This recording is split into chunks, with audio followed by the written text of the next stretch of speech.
Hi, and welcome to this new tutorial. Today I want to talk about scenes again.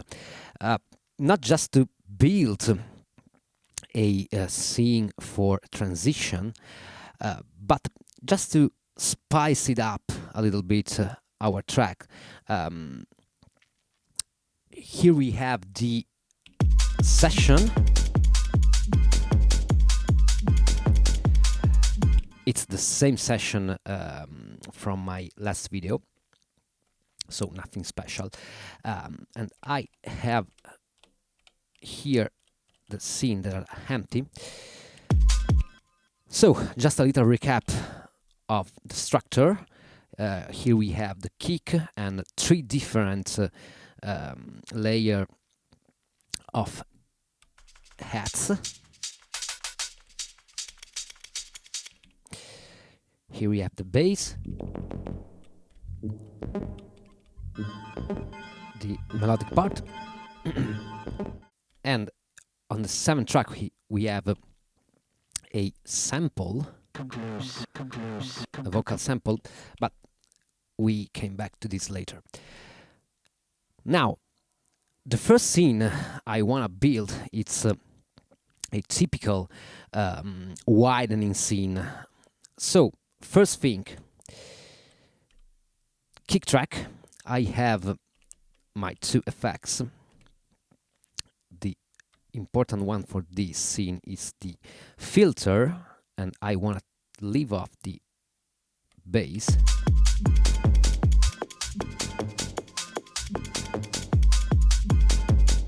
Alright, so we can create space. Now, on track 2, 3 and 4, we have on track 2 the reverb, on track 3 a delay, and on track 4 a delay. Now, to widening thing, we have to widen the space where the thing are. Try to think in that terms. All the element that compose a track, no matter the genre, no matter what, are contained in a sort of space, okay? It's like a room where every musician is playing together. So it's pretty much the same as a traditional band, where every musician is in one room only and they are playing together. Here is the same, so we have to widening this room. And we can do with reverb, of course. So, on the same scene,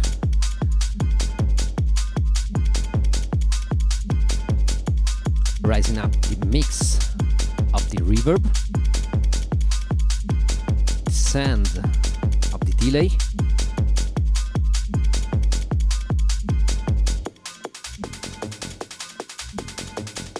and we are trying to create in space. Now, same goes for the bass and for the melodic part. Maybe we can going a little bit up with the feedback, and I want to do the same with the feedback with the 2 head track.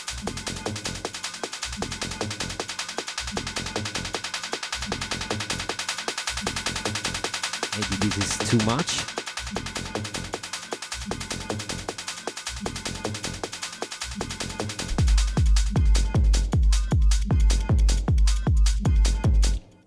Alright, this is the first scene, so we have throw out the bass frequencies. Now we have to take care of the master track. I have a filter and another delay, so I want to bring up also this.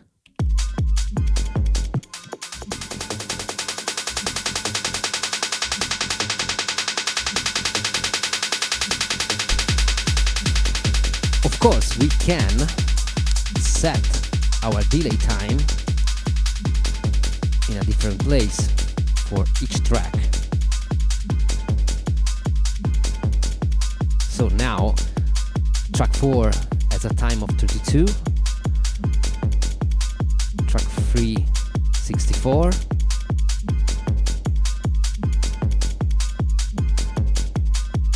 maybe we can lower down this to 24, and the master track has a delay of 48. Right.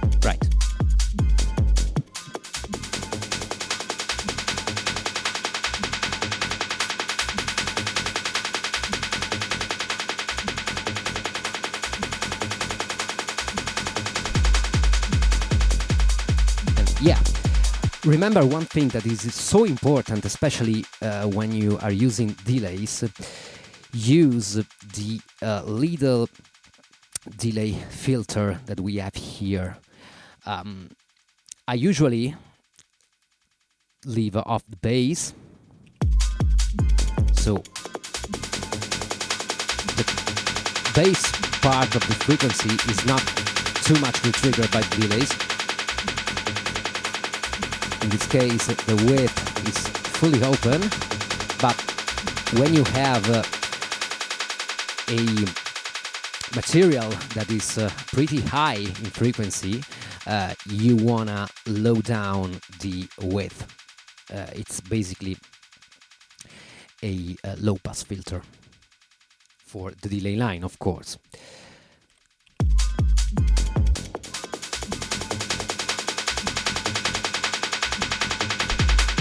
Yeah, and just with this scene, we are creating a little momentum on our track. But let's move on. I want to bring some new elements in a new scene, and for doing that, I want to use this sample here. And we want to treat this sample here as a kind of a wavetable that we can scan with the fader. So it's in scene 10 right now. And by doing that, I placed 16 tracks on our sequencer. Let's raise up the volume so you can hear clearly what's going on. And now we have to switch on TSTR. Loop doesn't matter, and maybe this will check on bit. All right.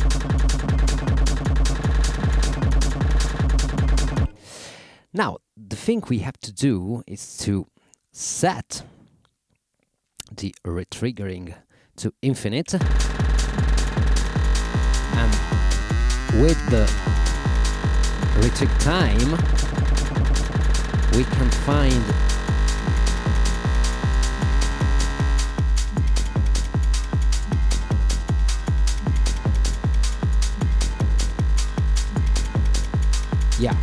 find the right pitch.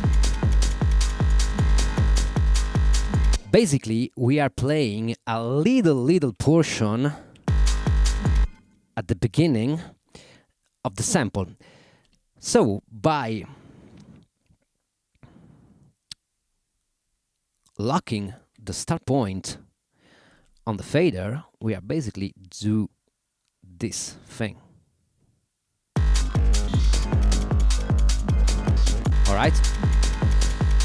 Maybe we can just lower down this and find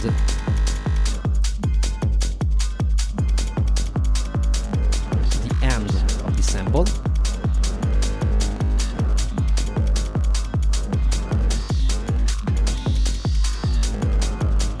Yes.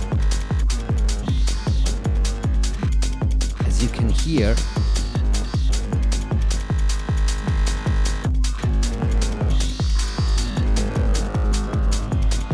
this is like scanning a wavetable. Of course, we don't have the interpolation and morph between different waveform, but it kind of work. So let's start to lock the volume. I don't want the sample playing on my home scene, but I want to be able to bring it up when I want. Right. And of course, we can adjust the delay.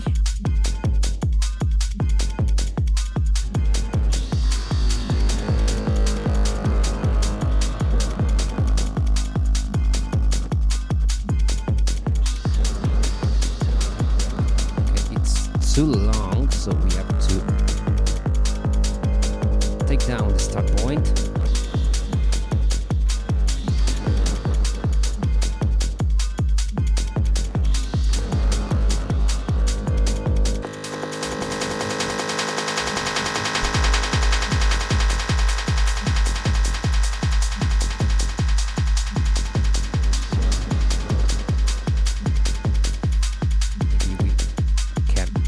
A little volume.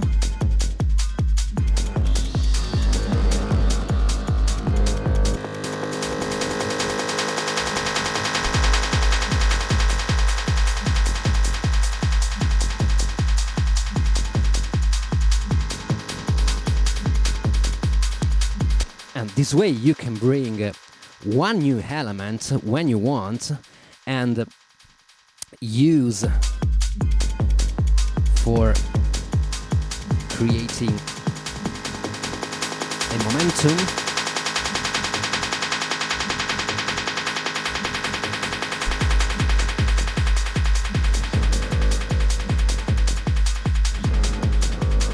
Maybe you can introduce with scene 10, which has all the elements plus the wavetable,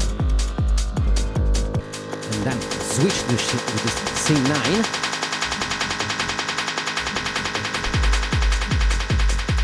Then go back.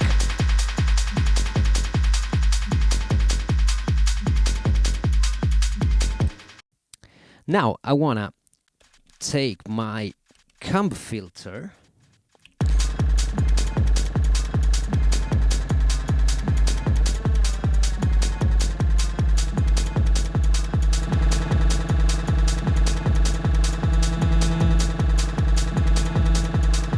right. As you know, the comb filter on the Octatrack, it's locked to the musical pitches, and this is very handy. And now I wanna maybe, okay, on scene 14, 15 and 16, I want to map the pitch of the sample to different musical note. I don't know if they are right, but we can see.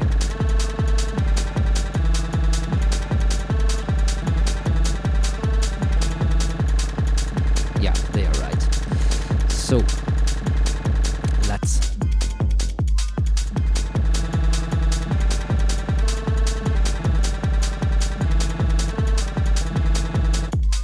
and you can really play with the scenes. Let's add the delay.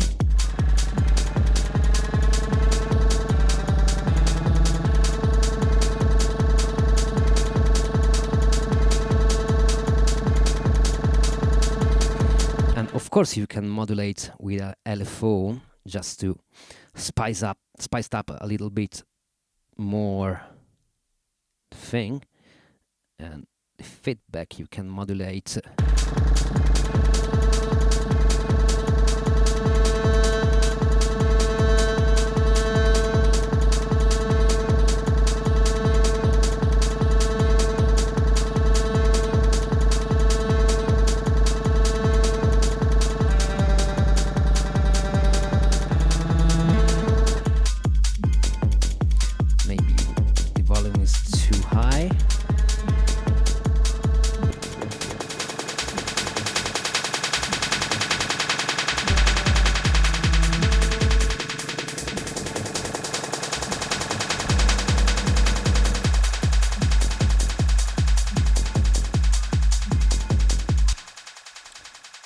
So this is really a quick example on what you can do with the comp filter, because it's really a powerful effects into the Octatrack, but it lets you play with the scene literally.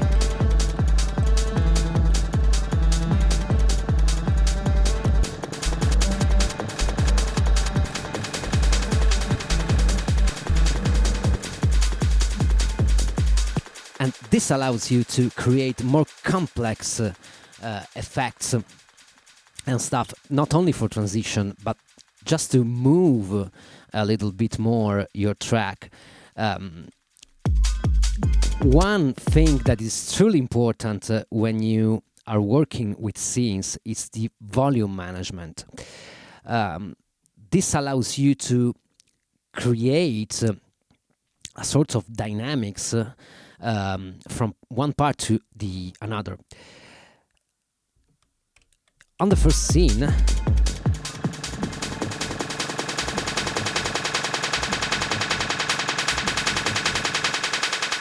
elements that came out are especially the at part. The bass, it's a little bit down, and I want to bring it back. So and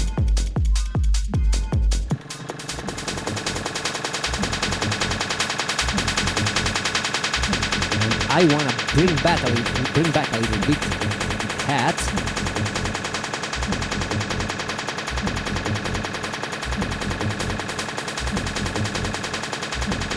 Like that.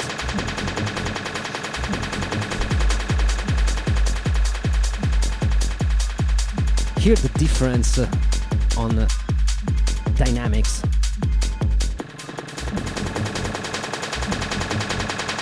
Maybe we have to bring a little bit up more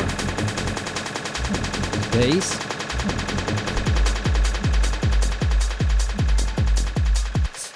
Pay attention to one thing. When you are using the reverb and delay, so ambience effect, you are naturally, by augmenting the level of the effects, pushing back in your mix the element. So this is really important to manage the dynamics between the regular part of your track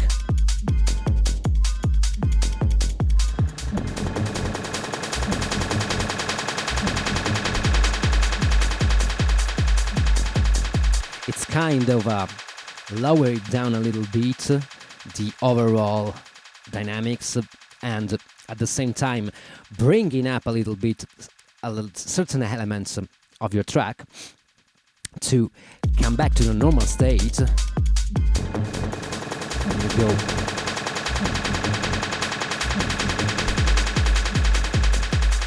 This is really important, especially when you are working with ambience effects. So be sure to manage your volume well, and this allows you to have more organic tracks in terms of dynamics. This is truly, truly important. Music it's made by pitches, by melodies, by rhythm, but it's also made by dynamics. So, a little recap. On scene 9 we have our ambience scene. On 10 we have our wavetable.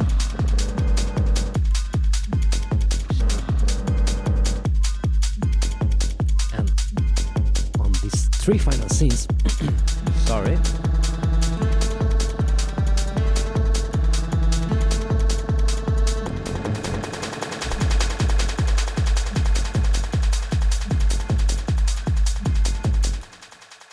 again, this is only a quick example on what you can do with scene. Of course, you have to try different stuff, especially with the LFO. Maybe I will do a dedicated video on the LFO on the Octatrack, because you can do really a lot of things. This is it for this tutorial, and I hope this will be useful for you. If you need to master your track, just check my Gumroad page, where I have a dedicated service for that task, and you can find also samples and instruments for the Octatrack, Polyend Tracker, Digitakt, and stuff like that, and so on. By the way, thank you for watching, and see you on the next tutorial. Bye!